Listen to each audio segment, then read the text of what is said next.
Eles não se mudaram. Eles sumiram um por um. Quando a primeira família desapareceu, disseram que era fuga. Na segunda, suspeitaram de crime. Mas foi na terceira que a cidade inteira passou a evitar a rua. Essa é a história da casa de número 38, em Petrolina, onde ninguém consegue morar e voltar. Fica comigo até o fim, porque talvez essa casa ainda esteja esperando por alguém como você. A casa número 38 era uma casa simples, teto baixo, muros rachados pelo tempo e um portão de ferro que rangia mesmo com o vento mais leve. Ficava no bairro José e Maria, em Petrolina, uma rua comum de gente trabalhadora, onde crianças brincavam na calçada e os vizinhos se conheciam pelo nome. Mas desde que aquela casa foi construída, algo ali parecia errado. Os cachorros não latiam quando passavam na frente dela. As sombras pareciam se alongar mais ali do que nas outras casas. E à noite, mesmo com a luz acesa, era como se a escuridão escorresse pelas janelas. Ninguém prestava atenção de... Primeira, era só mais uma casa. Mas foi justamente por parecer comum que ninguém percebeu o que ela escondia, até começar a desaparecer gente. A primeira família, os Silvas, vieram de Juazeiro com os filhos pequenos e o sonho de começar de novo. O pai, pedreiro, a mãe, costureira. Gente simples que vivia de fé e trabalho. No primeiro mês, tudo parecia normal. Risos no quintal, roupa no varal, cheiro de comida no fogão. Mas então, o silêncio. Num domingo, os vizinhos notaram que o portão da casa número 38 estava entreaberto, a televisão ligada, a panela ainda quente, mas ninguém atendia. Chamaram a polícia. Dentro da casa, tudo intacto. Documentos, celulares, brinquedos no chão, o bolo de milho na mesa ainda fresco. Mas da família, nem sinal. Nenhuma marca de luta, nenhuma explicação. Sumiram como se nunca tivessem estado ali, e foi aí que a rua deixou de ser normal, porque a casa, estranhamente, parecia aliviada. As teorias da fuga. No começo, ninguém queria acreditar que algo ruim tinha acontecido. Devem ter fugido com medo de alguma dívida. Talvez tenha sido ameaça. As teorias iam se empilhando como poeira nos móveis da casa, mas nada se encaixava. O carro ainda estava na garagem, as roupas nos cabides, o leite no freezer. Não levaram nem a boneca da filha mais nova. A polícia investigou, mas logo arquivou, sem evidência de crime. Mas quem morava por perto sabia. Não era normal. Principalmente porque as plantas do jardim, mesmo sem ninguém por perto, continuavam verdes. E todo dia, às 18 horas, a luz da varanda acendia sozinha. Meses depois, uma nova família se mudou. Eram 3 irmãos que herdaram o imóvel de um tio distante. Riram quando ouviram as histórias, dizendo que era tudo invenção de povo fofoqueiro. No primeiro mês, pintaram as paredes, reformaram o banheiro, colocaram cortinas novas.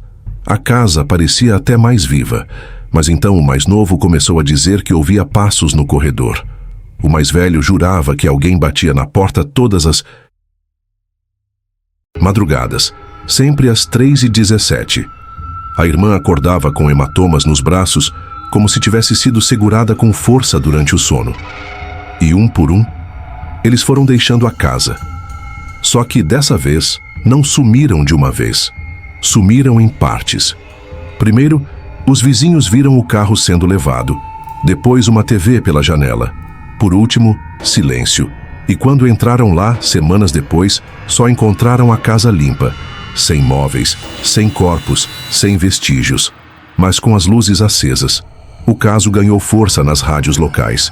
Um repórter de uma estação pequena resolveu investigar, curioso com o mistério. Passou uma noite acampado em frente à casa número 38, com gravador, câmera e um bloquinho de anotações. Na manhã seguinte, a moto dele ainda estava estacionada. A barraca armada, o gravador desligado, mas ele desaparecido. Os colegas riram, dizendo que ele devia ter voltado para a cidade sem avisar. 2 dias depois, um áudio foi encontrado em seu celular. Sussurros baixos, como de alguém falando bem perto do microfone. Era impossível entender, exceto por uma frase repetida 3 vezes: "Volta, se volta, não deixa a porta aberta." Depois desse desaparecimento, a casa foi interditada. Corrente no portão, placa de proibida a entrada. Mas ninguém ousava tocar nela. Nem mesmo os corretores da região queriam listá-la. Ainda assim, sempre tinha alguém que tentava. Um caminhoneiro de passagem alugou o imóvel por 2 noites. Queria descansar, dormir bem e seguir viagem. Na manhã do 2º dia, vizinhos ouviram gritos abafados como se viessem de debaixo da terra. Quando a polícia arrombou a porta, encontrou a casa vazia. Mas no meio da sala, sobre o chão, havia marcas de pés, como se alguém tivesse pisado num cimento ainda fresco, e uma frase escrita na parede, com algo que parecia terra molhada.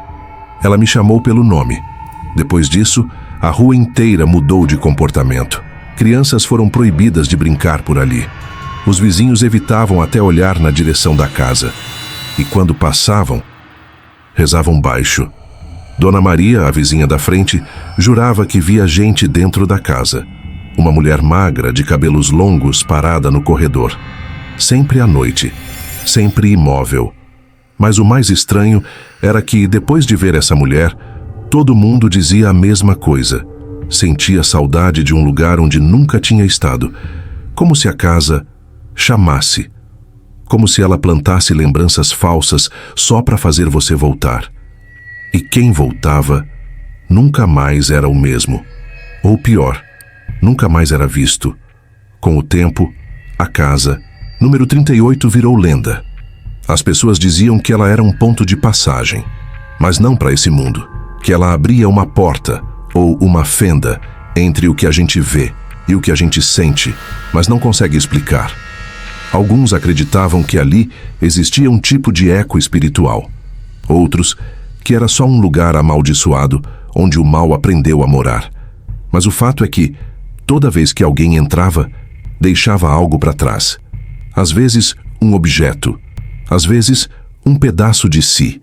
E a casa parecia se alimentar disso. Ficava cada vez mais silenciosa e cada vez mais viva. Foi então que uma equipe de documentaristas do Recife decidiu gravar um curta sobre a casa. Eram 4 jovens, cheios de equipamentos e coragem. Fizeram lives, postaram stories, entraram rindo, gravaram tudo. Mas nenhum dos vídeos foi publicado. A única coisa encontrada foi uma câmera caída na calçada, ainda gravando. As últimas imagens mostravam um dos rapazes olhando fixamente para a parede da sala, repetindo baixinho: "Ela quer que eu fique." A voz dele mudava. Ficava mais rouca, mais distante. E no reflexo da janela não tinha ninguém atrás dele. Mas o espelho mostrava 2 pessoas. Depois disso, as autoridades decidiram lacrar a casa com concreto. Portas, janelas, qualquer entrada. Tudo selado. Um padre foi chamado para benzer o local, mesmo contra sua vontade. Na noite seguinte, o concreto da entrada estava rachado e no chão da varanda havia pegadas, descalças, pequenas, de criança. Desde então, ninguém mais ousou se aproximar. Mas os vizinhos dizem que às vezes dá para ouvir risadas, baixinhas, como se alguém estivesse brincando, no escuro. Um morador antigo da rua, seu Raimundo, diz que aquela casa foi construída em cima de uma fundação antiga. Muito antes de existir bairro, muito antes de existir asfalto. Ali era mata fechada e um cemitério indígena esquecido. Dizem que os primeiros trabalhadores da obra ouviram sons estranhos debaixo da terra.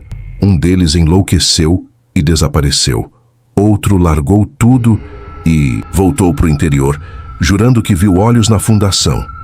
Mas como ninguém deu ouvidos, seguiram construindo. E a casa nasceu torta, literalmente. Toda vez que chovia forte, o piso inchava e cedia, como se a terra por baixo estivesse se mexendo, ou tentando empurrar a casa de volta. Uma coisa que ninguém conseguia explicar era o cheiro. Mesmo fechada há anos, a casa exalava um aroma doce, quase enjoativo, como flor velha misturada com mofo. Era só passar na calçada que o cheiro batia. Mas o Mais estranho era que, para cada pessoa, o cheiro lembrava uma coisa diferente. Para alguns, perfume de mãe. Para outros, sangue. Teve quem dissesse que lembrava bolo recém-assado. E quem jurasse sentir cheiro de vela queimada. Era como se a casa escolhesse o que fazer você lembrar. Como se usasse suas memórias contra você. E tudo começava com o cheiro. Dona Edivânia, que mora 2 ruas acima, contou que perdeu o filho adolescente depois que ele entrou na casa por desafio. Disse que ele voltou diferente. Quieto, com os olhos fundos como quem não dormia há dias. Começou a escrever frases sem sentido nos cadernos da escola. Rabiscos de símbolos que ninguém conseguia entender. E toda madrugada, ele voltava até a casa, ia sozinho. Sentava na calçada e ficava olhando fixo para a porta lacrada. Uma semana depois ele desapareceu. Mas antes disso deixou uma carta, curta, com uma única frase. Ela abriu a porta só para mim. Depois desse caso, começaram a aparecer relatos de gente vendo a casa em sonhos. Gente de outros bairros, de outras cidades. Pessoas que nunca passaram por Petrolina, mas acordavam com a imagem da casa na cabeça. A mesma fachada, o mesmo portão torto, sempre com uma luz acesa lá dentro.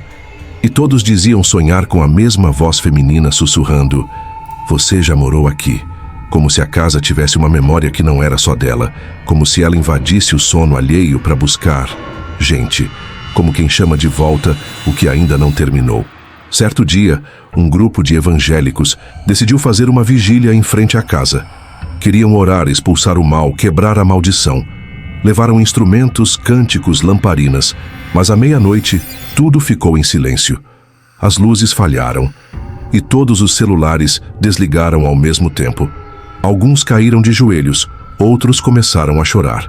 Uma das mulheres do grupo disse que viu a porta se abrindo, mesmo selada, mas não com os olhos. Ela disse que viu por dentro, como se sua mente tivesse sido arrastada para dentro da casa. E lá, dentro, ela viu um corredor sem fim, cheio de vozes pedindo socorro. Com o tempo, começaram a aparecer pichações nos muros da casa, mas não eram comuns. Eram escritas com uma tinta estranha, escura, quase ferrugem. Palavras desconexas, símbolos que ninguém reconhecia. E o mais assustador, toda vez que alguém apagava, elas voltavam no dia seguinte, sozinhas, como se alguém ou algo estivesse tentando se comunicar, ou talvez avisar. Até que um grafiteiro experiente foi chamado para investigar. Ele passou a madrugada inteira observando. E no fim, largou o trabalho. Só disse uma frase antes de ir embora: "A parede respira." Durante uma forte estiagem, a prefeitura decidiu escavar os fundos da casa para uma obra de drenagem. Logo nas primeiras horas, os operários bateram em algo sólido. Parecia madeira. Mas ao removerem a terra, encontraram um caixão antigo, totalmente intacto. E o mais estranho, sem tampa. Dentro não havia corpo. Apenas uma boneca, feita à mão, com olhos de botão e vestido costurado com fios de cabelo. Um dos operários tocou nela, e naquela mesma noite foi internado. Dizia que a boneca ainda estava em sua mão, mesmo quando todos viam que ele não segurava nada. Depois desse achado, a obra foi suspensa, mas uma equipe de jornalistas locais decidiu fazer uma reportagem investigativa. Gravaram durante o dia, entraram nos terrenos ao redor, entrevistaram moradores. Tudo correu bem, até a edição. Ao revisar as imagens, perceberam que uma figura aparecia em todos os planos, de costas, parada imóvel, sempre no mesmo canto do terreno. Mas ninguém da equipe lembrava de ter visto ninguém ali. Nem os vizinhos reconheceram. Ao ampliar a imagem, viram um detalhe. A figura tinha o rosto completamente borrado e os pés flutuavam. Depois que a matéria foi ao ar, o repórter principal desapareceu. Não deixou bilhete, não avisou ninguém, não fez mala. Sumiu como se tivesse sido apagado. A única pista foi uma ligação feita do celular dele para a própria redação, às 3h17 da madrugada. Dura exatos 11 segundos e ninguém falou nada. Só um som ao fundo, como madeira rangendo, como uma porta abrindo devagar. Desde então, a gravação foi analisada por especialistas em áudio, mas ninguém conseguiu identificar a origem do som, exceto um padre que ouviu e disse com voz baixa: "Isso não é som de porta, é som de caixão." A essa altura, a casa já era evitada por todos. As crianças mudavam de calçada. Os mais velhos faziam o sinal da cruz ao passar. Mas uma mulher recém-chegada no bairro decidiu comprar o terreno. Disse que não acreditava em lendas, que tudo era fruto da imaginação popular. Começou a reforma, derrubou muros, fez escavações, até que os pedreiros se recusaram a continuar. Disseram que ferramentas desapareciam. Som de passos vinham de dentro da casa, quando ela já estava sem teto. E numa tarde de sábado, a mulher desapareceu. O único registro foi captado pela câmera da obra. Ela entra no terreno e some no ar, frame por frame. Depois desse desaparecimento, o terreno foi lacrado pela polícia. Mas nem isso impediu a curiosidade de um grupo de jovens youtubers que decidiu invadir à noite para gravar conteúdo. Queriam caçar fantasmas, fazer live, brincar com o medo. Fizeram piada, riram, entraram com lanterna. Só 2 saíram. E os 2, em choque. Não falam sobre o que viram. Um deles, meses depois, tentou se internar por conta própria, dizendo que o tempo lá dentro não era o mesmo. E o outro sumiu da internet. Excluiu todos os vídeos. Deixou uma única mensagem fixada no antigo canal: "Ela escolhe quem volta." Com o passar dos anos, moradores começaram a notar algo ainda mais estranho. Toda vez que alguém tentava vender o terreno, mesmo por valores simbólicos, as negociações falhavam. Compradores desistiam de última hora. Corretores relatavam que sentiam enjoo ao se aproximar da casa. Teve um que chegou a desmaiar na calçada. Um pastor disse que o local estava selado, como se algo muito antigo tivesse sido enterrado ali. Não no chão, mas no tempo. Algo que não queria ser esquecido. E toda tentativa de apagar, demolir ou esquecer parecia acionar uma resposta da própria terra, como se o terreno tivesse vontade própria. Foi então que um pesquisador de lendas locais resolveu investigar os arquivos antigos da prefeitura e encontrou algo que ninguém esperava. A casa de número 113 da Rua São Gabriel nunca existiu oficialmente. Não constava em registro, não constava em mapa, mas todas as testemunhas diziam ela estava lá, tinham fotos, vídeos, depoimentos. Mas nos registros, nada. Era como se a casa só existisse para quem acreditasse nela. Como se a cada história contada, ela tomasse forma, como se ela precisasse ser lembrada para continuar em pé. E o pesquisador concluiu uma única coisa antes de abandonar o caso: não é a casa que mora ali, é o medo. Hoje o terreno continua vazio. A grama cresce rápida demais. Os vizinhos evitam até olhar na direção. Dizem que em noites sem lua, se você passar ali por volta das 3 da manhã, vai ouvir vozes, não gritos, não sussurros, mas nomes, chamando, como se alguém estivesse lendo uma lista, e os nomes são sempre de quem já morou naquela casa, ou de quem ousou contar a história. Por isso, se você chegou até aqui, cuidado. Às vezes basta escutar para ser chamado também.